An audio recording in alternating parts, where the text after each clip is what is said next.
Sudah jualan di Facebook berhari-hari, sudah update status setiap hari, update status jualan maksudnya. Sudah spam grup di mana-mana tapi jualannya gitu-gitu aja. Apa yang salah? Kita akan bahas apa sih sebenarnya yang salah, kenapa penjualannya begitu-begitu aja, nggak banyak jualannya, nggak bisa omset puluhan hingga ratusan juta, bahkan tidak bisa profit hanya sekedar 5 juta setiap bulan. Oke, mungkin kita akan bahas secara singkat, padat, dan jelas. Yang pertama adalah target. Ya, kesalahan pemula dalam jualan di Facebook adalah dia tidak mengerti targetnya. Dia tidak mencari targetnya. Dia hanya iklan, sembarang iklan di Facebooknya yang merasa teman-temannya mau membeli. Padahal teman-temannya juga sedikit banget, cuma ratusan atau ada ribuan, tapi interaksinya juga nggak banyak ya. Meskipun ribuan, di Facebook itu interaksi cuma 5%. Meskipun interaksinya banyak pun belum tentu menentukan produk Anda laris manis. Kenapa? Karena bukan target. Bukan target itu maksudnya gini, Anda jualan kursi, ya kan? Anda jualan kursi, tidak semua orang tiba-tiba butuh kursi. Anda jualan gitar, tidak semua orang tiba-tiba butuh gitar. Anda jualan kipas, tidak semua orang tiba-tiba butuh kipas. Maka kita harus ngeriset orang yang seperti apa yang akan kita jualkan. Nah, orang itu harus kita cari dan kita kumpulkan di satu tempat, itu yang namanya kolam ikan. Oke, yang kedua adalah target ya, salah target ya, jualannya salah target. Jadi asal spam di Facebook, targetnya random, terus asal post di status kita, dan target kita teman-teman kita sendiri itu random, dan dari dulu sampai sekarang temannya itu bisnisnya gonta ganti, tapi temannya itu juga gitu ya. Oke, paham ya. Yang kedua adalah ada orang yang merasa tidak membutuhkan produk Anda.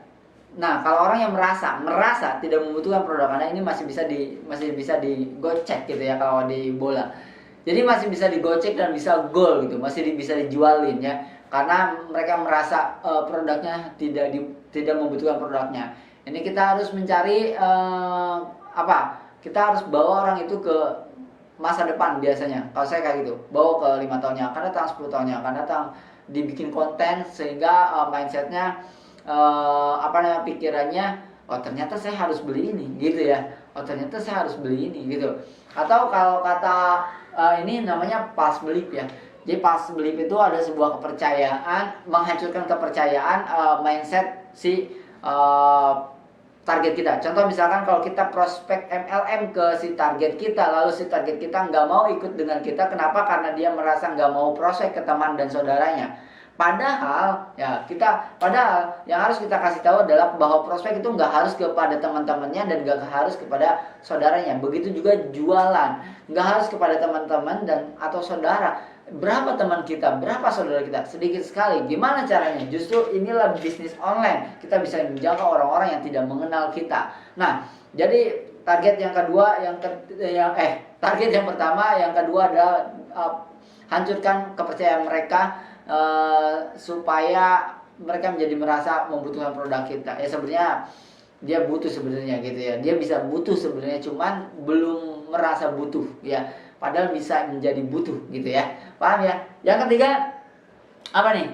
Yang ketiga, dia tidak tertarik dengan iklan Anda. Ya, jadi tidak tertarik dengan iklan, promosi, tulisan, bonus dan lain-lain ya, iklan secara menyeluruh, penawaran Anda. Jadi si pembaca tidak tidak merespon karena memang tidak tertarik. Nah, makanya ini penting banget kita belajar tentang copywriting. Jadi bisnis itu, jualan itu sebenarnya ilmunya harus lengkap ya. Ilmunya harus lengkap dari mulai A sampai Z.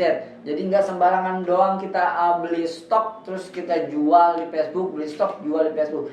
Saya nggak bisa, jelas Anda nggak bisa kalau caranya Anda beli stok banyak lalu jual asal di Facebook. Itu jelas Anda tidak bisa. Nah, maka dari itu tugas Anda adalah belajar. Action, sesekali action sambil belajar, action lagi, belajar, berani action, belajar, berani action. Makanya saya sering bilang ada namanya BPH. Belajar, praktek, hasilkan. Jadi kalau Anda tidak belajar, kalau Anda belajar, Anda tidak praktek, itu hasilnya adalah nol. Tapi kalau Anda tidak belajar dan praktek terus, Anda hasilnya bisa gitu-gitu aja atau hasilnya minus karena bangkrut, karena ilmunya belum cukup. Nah, makanya harus keduanya, belajar, praktek lalu Anda bisa menghasilkan. Begitu ya teman-teman. Jadi mungkin itu singkat sekali dari saya. Jadi yang pertama saya ingatkan kembali, target Anda terlalu random, target Anda itu aja, jualannya gonta-ganti tapi target Anda itu aja.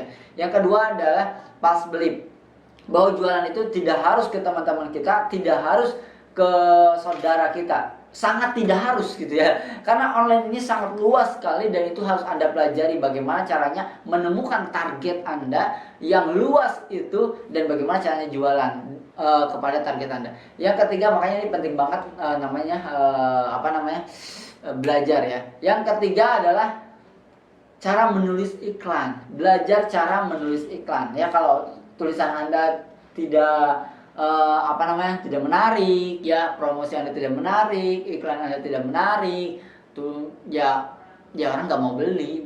Bukan nggak mau beli, orang tulisannya aja nggak menarik ya nggak dibaca gitu ya. Siapa tahu kalau menarik memang sebenarnya dia butuh, dan tiba-tiba beli ke orang lain jualan ya gitu ya. Jadi emang harus komplit sekali jualan di Facebook ini, harus ilmunya dari A sampai Z, jadi nggak sembarangan kayak gitu ya teman-teman. Ya mudah-mudahan saya bisa sharing terus di Facebook ini, tongkrongin terus di Facebook. Dan untuk teman-teman semua yang mau mengikuti e-course Facebook Powerful Marketing, silahkan klik linknya di deskripsi.